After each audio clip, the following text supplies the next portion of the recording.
Good news ASEAN, akhirnya kita ada kabar baik nih buat Asia Tenggara. Setelah kemarin ada kabar buruk karena Malaysia mengkhianati Asia Tenggara, sekarang kita kedengaran kabar baik. Akhirnya juga ada kabar baik ya dari Thailand dan Kamboja. Buat teman-teman yang belum tahu, Thailand dan Kamboja itu kan kemarin itu perang dahsyat guys, bunuh-bunuhan, literally mereka saling bom satu sama lain.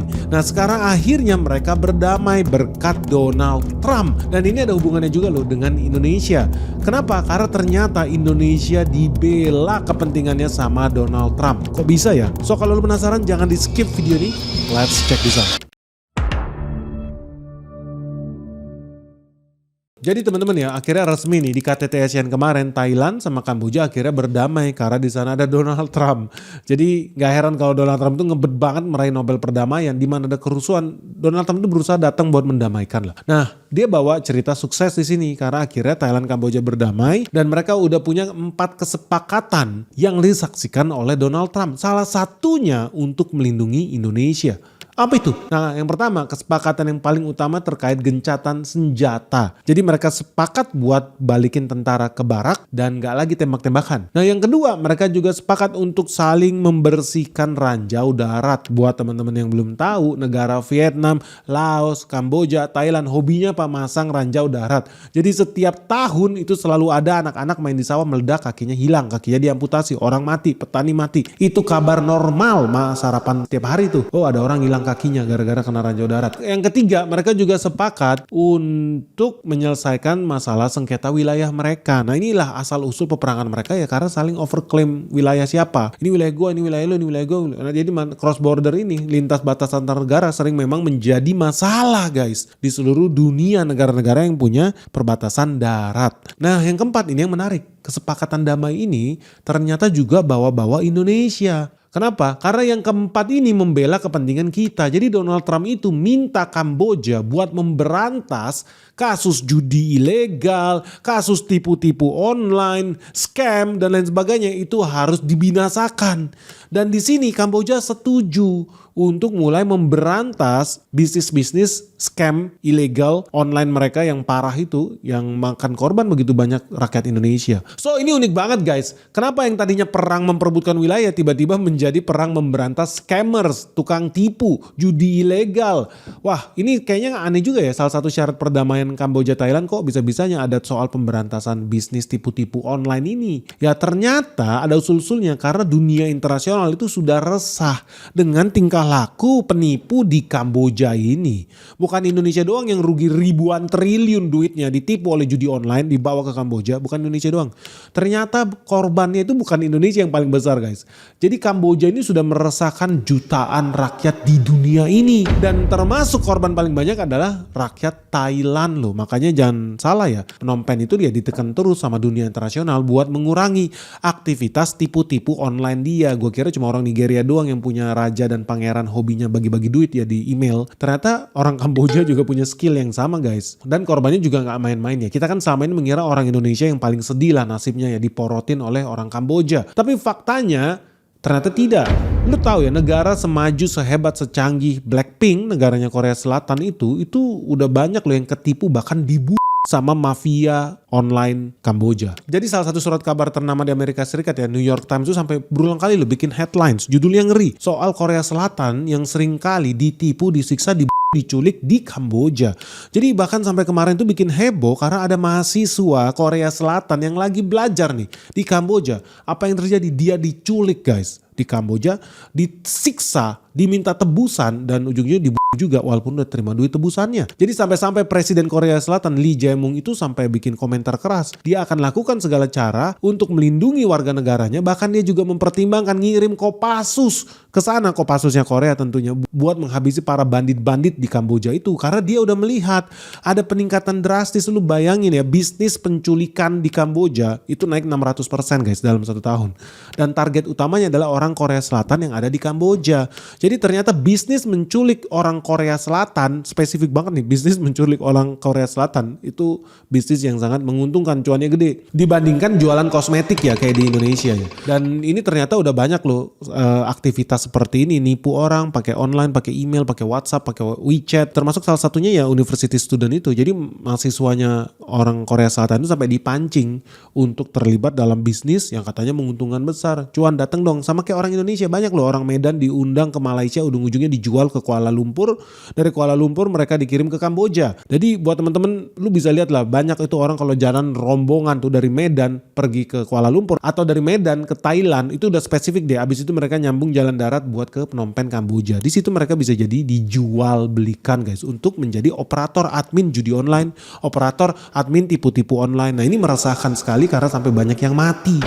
Sebenarnya korban paling banyak orang Korea Selatan sih dibanding orang Indonesia. Nah mereka terus buat apa diculik? Kenapa mereka banyak mengincar orang Korea Selatan buat diculik? Ya pertama karena orang Kamboja hobinya nipu. Yang kedua kalau mereka mau nipu orang Korea Selatan harus pakai bahasa Korea, bukan pakai bahasa Hong Kong. So mereka culik. Mereka bikin undangan, saya jatuh cinta sama kamu, datanglah ke Kamboja.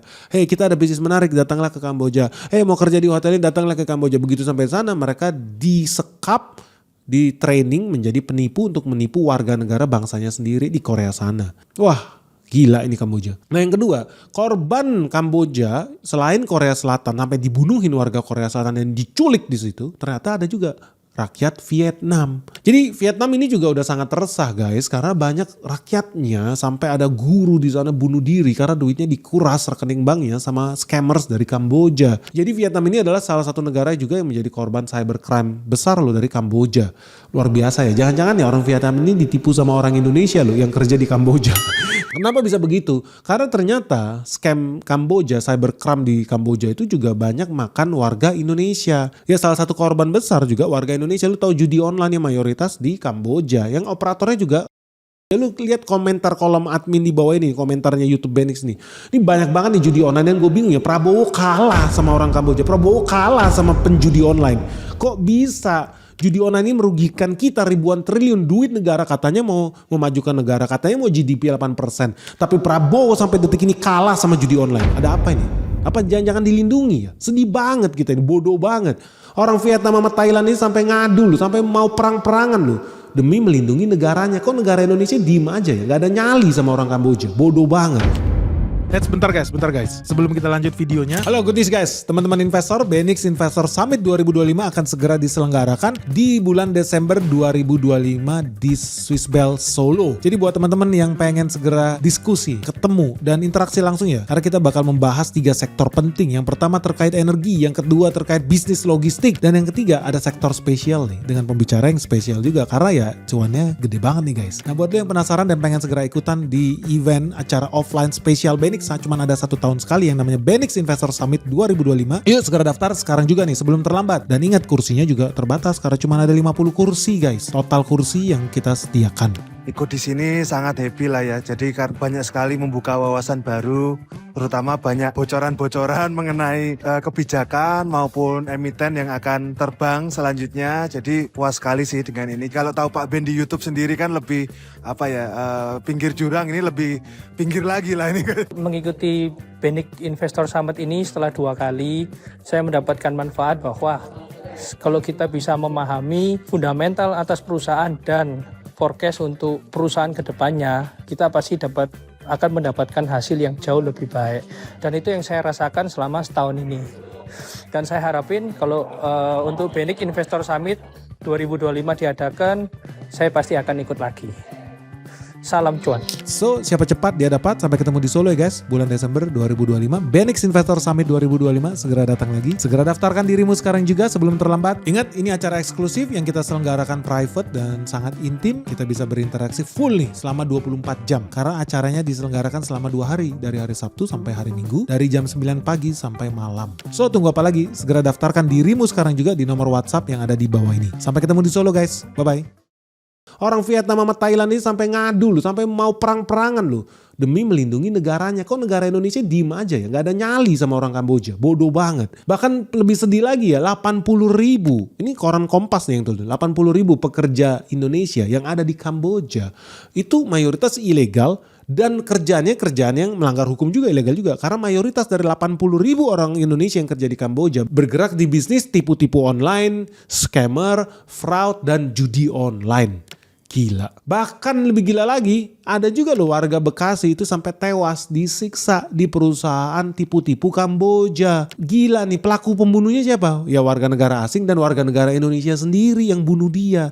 Terus negara di mana? Kok nggak hadir? Bisa-bisanya kita biarkan ya orang Indonesia disiksa, ditipu, dibunuh. Nggak malu apa ini Prabowo nih? Bahkan ada sampai jauh-jauh loh orang Jogja, perempuan lagi ditipu. Katanya ditawarin kerja jadi kerja resto di Kamboja, gaji tinggi, nyampe sana dia jadi scammer guys. Diajarin, kalau dia nggak mau jadi scammer dia diajarin buat menipu rakyat Indonesia, buat transfer duit ke Kamboja, buat ikut judi online, buat ikut arisan online dan banyak tipu-tipu lainnya. Ini orang Jogja diculik dengan iming-iming bekerja gaji tinggi di restoran, sampai sana di training jadi penipu. Dia nggak mau, kalau dia nggak mau dia dibunuh. Jadi dia dipaksa, ditodong pistol buat melakukan aktivitas tipu-tipu rakyat Indonesia sendiri. Aduh, menjijikan ini Kamboja nih. Dan bisa-bisanya sampai detik ini kita masih gak berkutik. Lu lihat begitu banyak orang Indonesia yang masih akses judi online. Duit kita ribuan triliun pergi ke Kamboja. Gila, kita ini mau membangun apa di Kamboja? Bodoh banget. Dan bukan cuma sampai di situ guys. Warga Prindavan India itu juga sampai 5.000 orang loh. 5.000 warga Prindavan dijebak untuk pindah ke Kamboja. Sampai di sana mereka dipaksa, ditekan juga buat ikut tipu-tipu rakyat India sendiri. Jadi bisnis Kamboja itu bener-bener udah go global guys. Lu kira Facebook doang yang bisa buka cabang di mana-mana? Enggak. Ternyata Kamboja bisnis tipu-tipunya sudah kelas mancanegara. Mereka punya tipu-tipu spesialis India, tipu-tipu spesialis Indonesia, tipu-tipu spesialis Korea Selatan. Semua cabang ada mereka. Gila Kamboja ini. Canggih banget. Dan begitu sadisnya tipu-tipunya Kamboja, sampai-sampai India ya mereka secara spesifik meminta Kamboja buat menggerebek, buat membunuh, buat menghukum para pelaku kejahatan di Kamboja ini sendiri.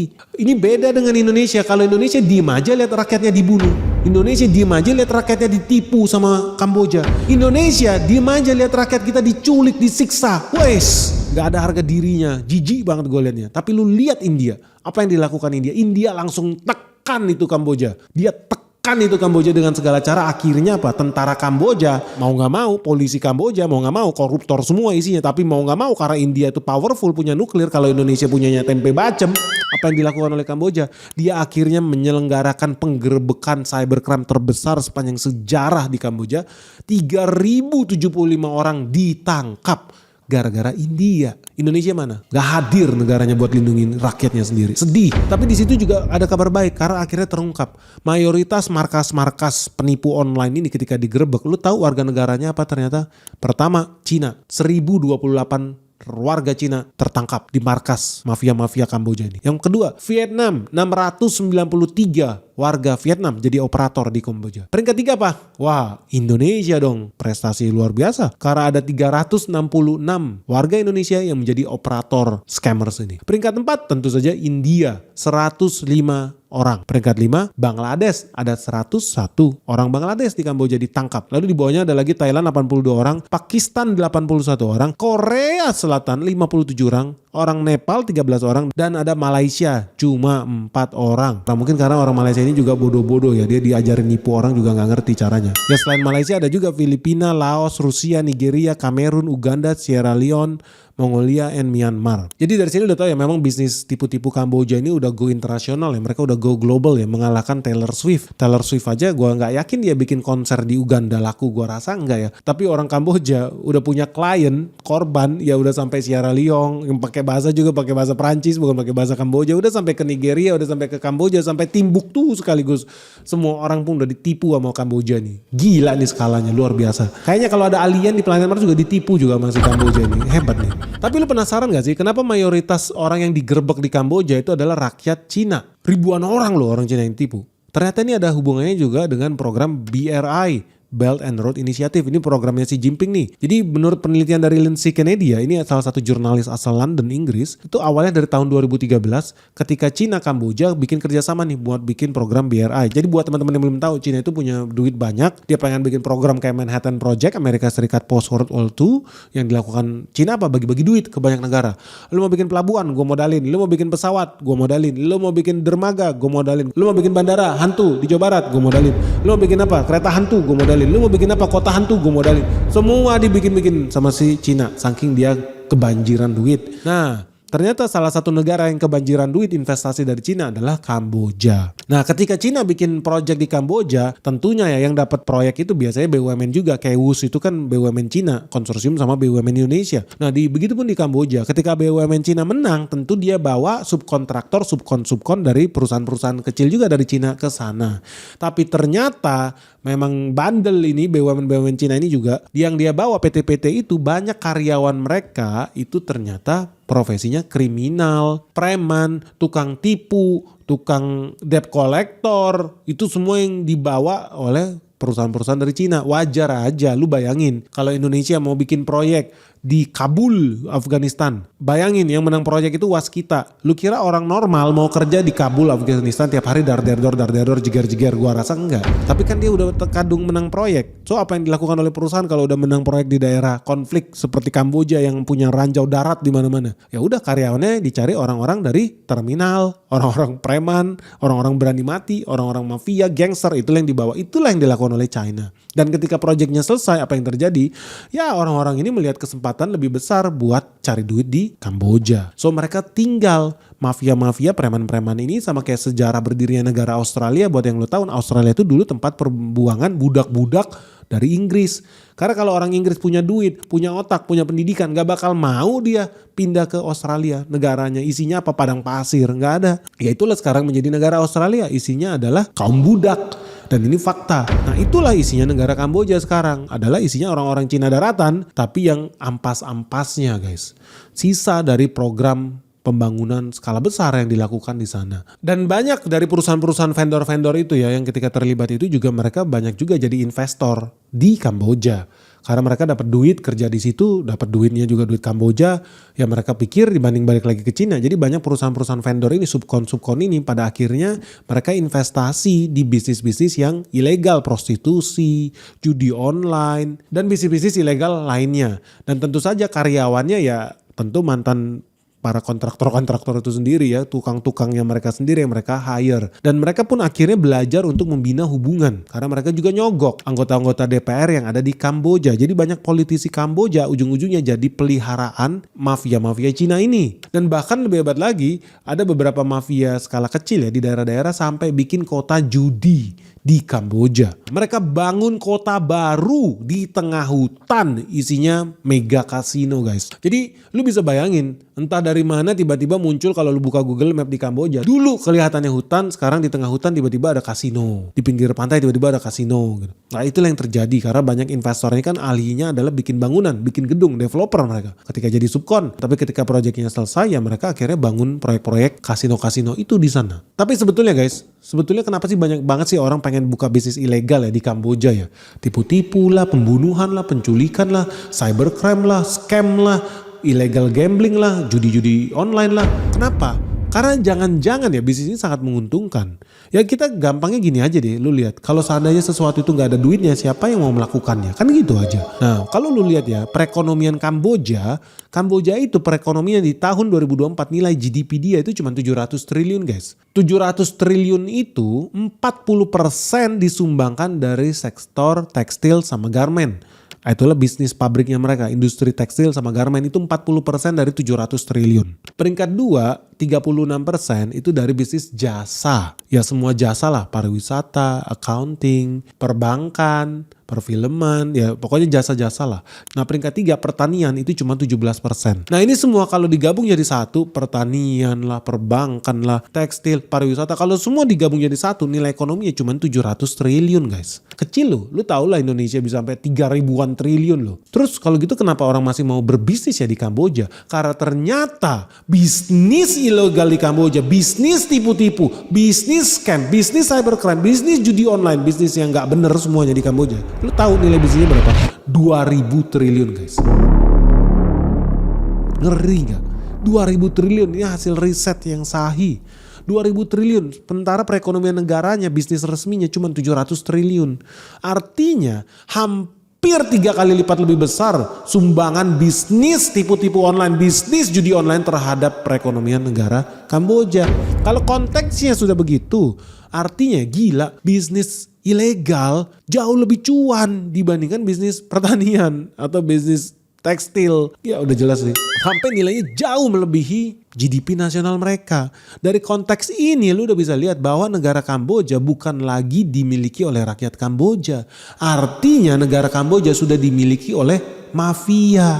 Ya lu bayangkan lah kalau ada orang terkaya di Indonesia, penghasilannya 10 kali lipat GDP Indonesia. Berarti siapapun yang jadi presiden Indonesia karyawan dia. Siapapun yang jadi gubernur di daerah lu karyawan dia. Lu sendiri pun adalah budak dia, kemungkinan juga lu karyawan dia. Itu sebegitu ngerinya ya nilai bisnis ilegal di Kamboja. Nah, biar lu lebih relate nih. Lu tahu guys, biar lu relate nih ya, buat bikin IKN ya, ibu kota negara kita yang luar biasa canggih, keren dan menjadi puja-puji dari seluruh dunia yang ada di Kalimantan Timur itu. Lu tahu IKN itu nilainya berapa? 466 triliun di Kalimantan Timur. Lu tahu Kamboja penghasilan dia dari tipu-tipu online 2000 triliun. Artinya dia sanggup buat bikin 4 kota hantu. Sorry, maksud gue 4 IKN. Gila nggak? Ini gede banget loh nilai 2000 triliun ini. Berarti memang kita ini sangat baik loh. Negara Indonesia ini negara yang sangat agamis dan religius. Fungsinya apa? Jadi budak negara Kamboja. Memperkaya negara Kamboja. Duit kita ribuan triliun kita alirkan ke sana. Luar biasa baik kalian ini. Lu semua masuk surga. Bagus. Bagus. Dan begitu hebatnya ya orang Indonesia, lu tahu. Kita kan kemarin sampai bengek ya. Pusing, stres ngeliat rugi triliunan. Balik modal setelah 3 abad, 300 tahun baru balik modal. Tapi apa yang dilakukan oleh orang Indonesia yang sama juga, yang komplain soal halus. Pada saat yang sama dia juga tetap hobinya judi online. Ngasih duit ke Kamboja. Gila nggak? 2000 triliun penghasilan Kamboja. Kalau dibikin WUS itu bisa jadi 19 WUS. 19 kereta cepat. Karena satu WUS biayanya cuma berapa? Cuma 100 triliun guys. Bro, lu bisa bikin 19 sampai 20 kereta cepat. Duit kita itu, kita harusnya hari ini ya punya 20 kereta cepat nih. Kalau kita berani memberantas judi online. Tapi sampai detik ini dibiarin. Lihat nih kolom komentar kita nih, Prabowo tolong dong. Masa negara kalah sama Kamboja? Masa negara kalah sama tukang tipu? Gak ada harga dirinya? Gak malu negara kita? Gila, orang rakyat kita sendiri ditipu di sana, disiksa, dibunuh. Ih, jijik banget. Mending udahlah dukung aja Benix. Benix mau buka kasino di Indonesia. Dibanding duit kita lari ke luar negeri, dukung aja Benix bikin kasino di Indonesia. Supaya orang Indonesia saling memperkaya orang Indonesia sendiri. Jadi duitnya dibanding orang-orang itu lari duit ke Marina Bay Sands Singapura, ke Genting Malaysia, atau kabur lagi ke Kamboja. Udahlah, kita bikin kasino aja di Indonesia. Lu setuju gak guys kalau Benix buka kasino di Indonesia? Kita lagi cari wilayah nih yang pas nih. Dan ada pemimpin daerah nggak yang dana TKD-nya udah dipotong, disunat banyak, bentar lagi kolaps, nggak bisa bayar gaji PNS. Gimana kalau lu buka kasinonya Benix aja di sana? Setuju nggak kalian Benix bikin kasino di Indonesia? Harus segera kita bikin, kalau nggak makin banyak duit kita. Ini bukan lagi ngomong duit 1-2 M ya. Ini ngomong duit ratusan triliun yang kabur ke luar negeri karena negara gagal memiliki nyali untuk membangun usaha serupa yang ada banyak di negara-negara Arab. Teman-teman tahu Genting Highland Resort tuh untung besar dari orang Medan, untung besar dari orang Indonesia. Untungnya ratusan triliun. Apa yang dia lakukan dengan duit itu? Dia pergi ke Mesir buka cabang. Genting punya cabang di Mesir. Negara muslim. Kurang apa lagi?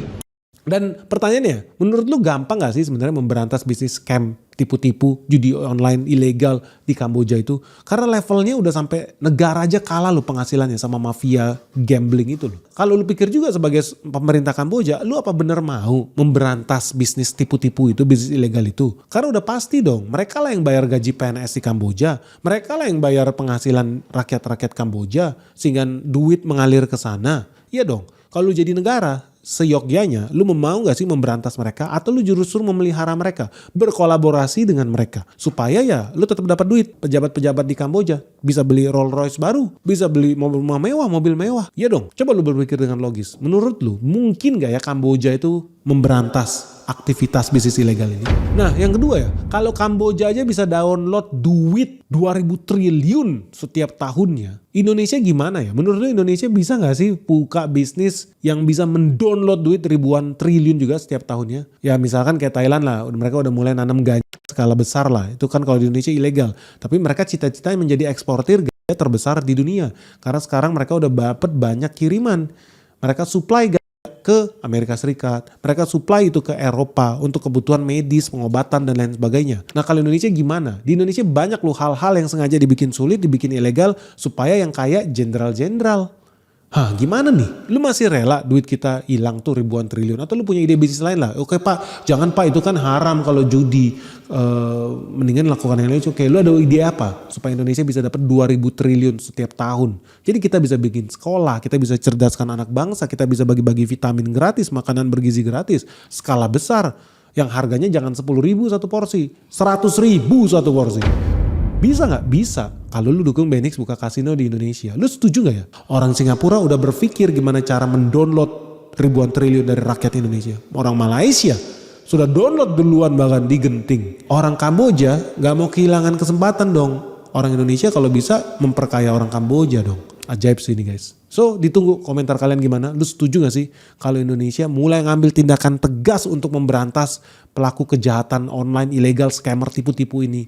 Dan sedikit bocoran aja buat pemerintah. Banyak dari mereka itu gak lagi naik pesawat direct ke Kamboja. Tapi transit. Transit dari mana? Dari Medan ke Kuala Lumpur. Dari Kuala Lumpur ke Vietnam. Lalu kemudian lanjut pakai jalan darat. Ada juga yang dari Vietnam ke Thailand. Dan juga lanjut lagi pakai jalan darat. Identifikasinya gampang. Mereka gak pernah traveling sendirian. Jadi lu lihat aja anak muda. Jumlahnya berapa? Ada 8 orang, 12 orang kok rombongan tiba-tiba mau ke Vietnam atau Thailand atau ke Kuala Lumpur. Udah pasti kemungkinan besar bocil-bocil ini mau ke Kamboja. Mereka mau bekerja di restoran di Kamboja dengan gaji 20 juta sebulan. Tidak waras. Sudah pasti lu bakal diculik, disiksa, disuruh jadi operator admin judi online di Kamboja. Oke guys. Sedikit kabar baik dari Asia Tenggara yang akhirnya terjadi perdamaian antara Kamboja dan Thailand. Dan terima kasihlah Donald Trump. Akhirnya ya lu bisa juga neken Kamboja buat mengurangi aktivitas ilegal mereka. Ya semoga lah rakyat Kamboja bertobat lah ya. Tapi menurut lu mungkin gak sih mereka mau memberantas aktivitas ilegal di negara mereka? Kok gua pesimis ya? Kalau lu gimana? Oke, semoga video ini bermanfaat. Salam sehat, salam cuan. Bye-bye.